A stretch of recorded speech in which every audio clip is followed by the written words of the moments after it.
Okey, bismillahirrahmanirrahim. Assalamualaikum warahmatullahi wabarakatuh. Alhamdulillah kita bertemu lagi pada hari ini untuk membincangkan tajuk Pendidikan Islam tingkatan 1 bersama saya Ustazah Umi Kalsum binti Ibrahim.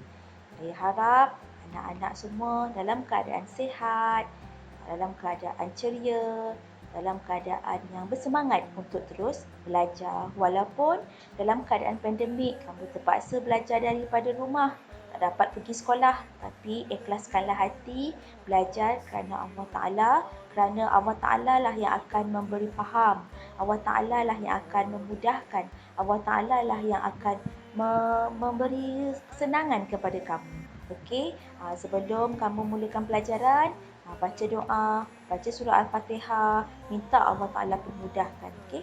Pada hari ini, kita akan belajar pelajaran yang kedua yang bertajuk Memohon Kebahagiaan Hakiki daripada surah Al-Baqarah ayat 201.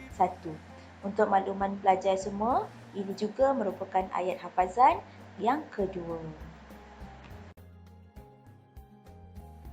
Okey pelajar, standard pembelajaran untuk tajuk yang kedua ini adalah 1.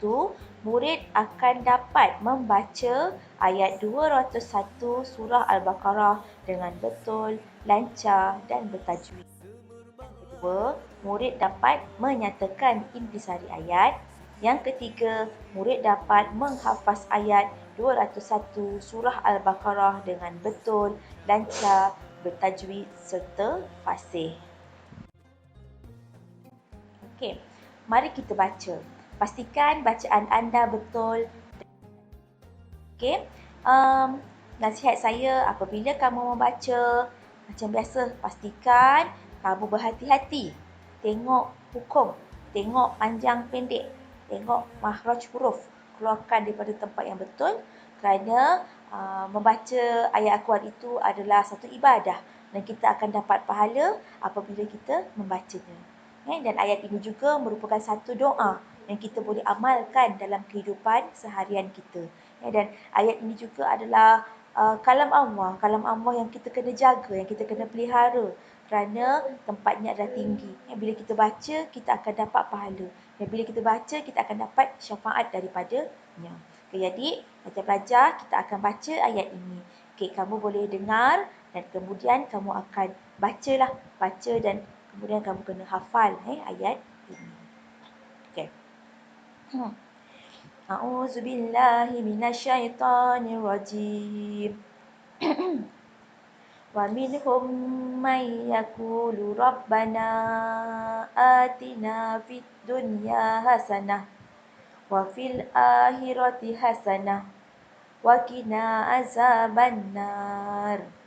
Shadaqallahul azim. Surah Al-Baqarah ayat 201. Okay, kita tengok maksud ayat. Terjemahannya. Wa minhum may yaqulu rabbana. Dan antara mereka ada yang berdoa dengan berkata, Rabbana, wahai Tuhan kami, atina fid dunya hasanah. Berilah kami kebaikan di dunia. Wa fil akhirati hasanah, dan kebaikan di akhirat. Wa qina azabannar, dan peliharalah kami daripada azab neraka. Shadaqallahul azim. Benarlah kata-kata Allah yang Maha Esa. Okay, anak-anak, bila kita tengok ayat ini merupakan satu doa. Doa kita kepada Allah Ta'ala. Doa kita. Allah Ta'ala ajar kita doa supaya kita minta kebaikan. Kita hanya boleh berdoa meminta kebaikan. Kita hanya boleh meminta doa meminta kebaikan. Kita tak boleh doa minta yang buruk. Mesti minta yang baik sahaja. Baik untuk diri sendiri, baik untuk orang lain, baik untuk siapa-siapa. Jadi banyakkanlah berdoa. Doa yang baik-baik sahaja. Jangan doa yang buruk. Sebab apabila kita berdoa, kita akan dapat balik apa yang kita doakan. Sebab tu Allah Ta'ala larang kita doa benda yang buruk. Kat sini dalam ayat ni ada sebut hasanah. Hasanah bermaksud kebaikan. Allah Ta'ala suruh kita doa di dunia, untuk di dunia kebaikan, dan untuk di akhirat kebaikan. Tu dua. Dan lagi satu, Allah Ta'ala suruh kita doa, wa qina azabannar, dan peliharalah kami daripada azab api neraka. Tu. Jadi pelajar-pelajar semua, ingatlah kita kena selalu memohon kepada Allah Ta'ala kebaikan, sama ada di dunia ataupun di akhirat. Okay, nanti kita tengok apakah contoh-contoh doa yang kita boleh mohon untuk kebaikan di dunia dan juga di akhirat. Baiklah pelajar, ini adalah intisari ayat surah Al-Baqarah ayat 201. Allah SWT menyeru hamba-Nya berdoa memohon kebahagiaan. Kebahagiaan di sini ada dua, kebahagiaan di dunia dan juga kebahagiaan di akhirat. Nampak tak gambar yang saya letak ni? Ada gambar rumah, rumah yang besar. Tapi terpulanglah, sebab kita nak rumah yang selesa pun dah cukup. Tak semestinya besar. Rumah yang selesa tu pun dah syukur, Alhamdulillah. Lepas tu saya ada letak gambar apa ni? Gambar orang-orang ni siapa agaknya? Gambar keluarga, keluarga yang bahagia. Itu contohlah kita nak minta doa apa. Satu tadi, rumah yang selesa. Dua tadi, keluarga yang bahagia. Selain daripada tu, apa lagi yang kita boleh doa? Kebahagiaan di dunia. Yang paling penting sekali di dunia ini adalah kita ada kesihatan yang baik. Bila kita sihat, macam-macam kita boleh buat. Bila kita sihat, kita boleh cari rezeki. Bila kita sihat, kita boleh cari kekayaan. Bila kita sihat, kita boleh bina rumah yang selesa. Bila kita sihat, bila kita boleh buatlah macam-macam perkara, beriadah, berjalan-jalan dan sebagainya. Tapi kalau sakit, sebaliknya. Itu yang pertama, yang ketiga lah jadinya. Tadi yang pertama, rumah yang selesa. Yang kedua, kita doa di dunia ini ada keluarga yang bahagia. Yang ketiga, kita doa di dunia ini mempunyai kesihatan yang baik. Dan lagi satu, kita doa di dunia ini supaya dapat rezeki yang berkat. Faham tak maksud berkat? Berkat ni maksudnya cukup.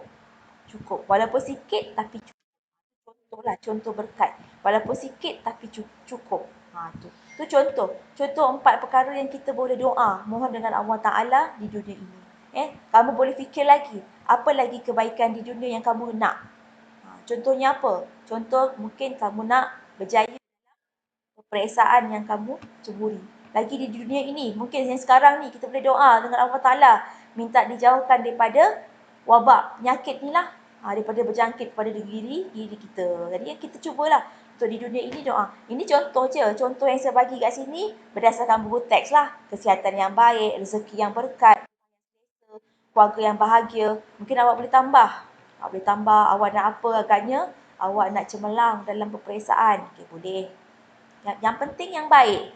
Lagi awak nak apa? Awak nak penyakit ni sekarang ni cepat-cepatlah habis kan. Tu doa kebaikan lah. Pun boleh juga, tak ada masalah. Contohnya banyak, contoh banyak. Jadi awak boleh fikir apakah contoh-contoh kebaikan untuk di dunia ini. Okay, itu contohnya. Okay, yang kedua, Allah Ta'ala menyeru hamba-Nya supaya berdoa memohon kebahagiaan di akhirat juga. Nampak tak gambar yang saya letak ni? Satu agak-agak gambar kat mana ni? Gambar kemungkinan di dalam neraka. Ini sebenarnya gambaran. Saya ambil kat internet je ni. Ni gambaran orang kat dalam neraka. Dalam neraka tu keadaannya macam mana? Dia kena bakar. Sebab dalam neraka tu api yang menjulang-julang. Jadi orang dalam neraka tu dia sentiasa kena bakar. Badan dia sentiasa bertukar kulit lah. Terbakar, hangus, rentung, tumbuh lagi kulit baru. Terbakar, hangus, rentung, tumbuh lagi. Mengikutlah sisaan apa kesalahan yang dia lakukan. Jadi apa yang kita nak doa ni? Kita doa terhindar daripada seksaan api neraka. Macam dalam ayat tadi. Wa qina azabannar. Wa qina azabannar. Kita mintalah kita dihindarkan daripada seksaan api neraka. Yang kedua, saya letak gambar apa ni? Agak-agak, saya pun ambil gambar kat internet. Banyak gambar kat internet, saya pilih gambar ini. Ini contohlah gambaran dekat dalam syurga. Syurga tu macam taman-taman yang ada sungai, yang tenang. Syurga tu tenang, damai, ada macam-macam lah. Awak nak apa, semua dapat. Contohlah gambaran dalam syurga. Jadi kita nak minta apa dengan Allah Ta'ala? Kita minta supaya mendapat ganjaran syurga di akhirat nanti. Jadi kita kena doa. Tu contohlah, contoh. Dua dah saya bagi. Satu, terhindar dari siksaan api neraka. Dua, mendapat ganjaran syurga. Yang ketiga, contohnya awak boleh berdoa supaya memperoleh keampunan dan keredaan Allah Subhanahu wa taala. Sebab kita ni manusia biasa. Kita memang tak lari daripada melakukan dosa. Bila kita sedar je kita buat dosa, kita kena segeralah mohon keampunan daripada Allah Ta'ala. Sebab matlamat utama kita sebagai manusia adalah untuk mencapai keredaan Allah. Keredaan Allah tu matlamat tertinggi orang Islam adalah untuk mendapat keredaan Allah. Bila dapat keredaan Allah, insya-Allah syurga ganjarannya. Sebab benda ni tak nampak. Kita kenalah beramal soleh. Di samping itu kita kena berdoa supaya kita mendapat keredaan Allah Subhanahu wa taala.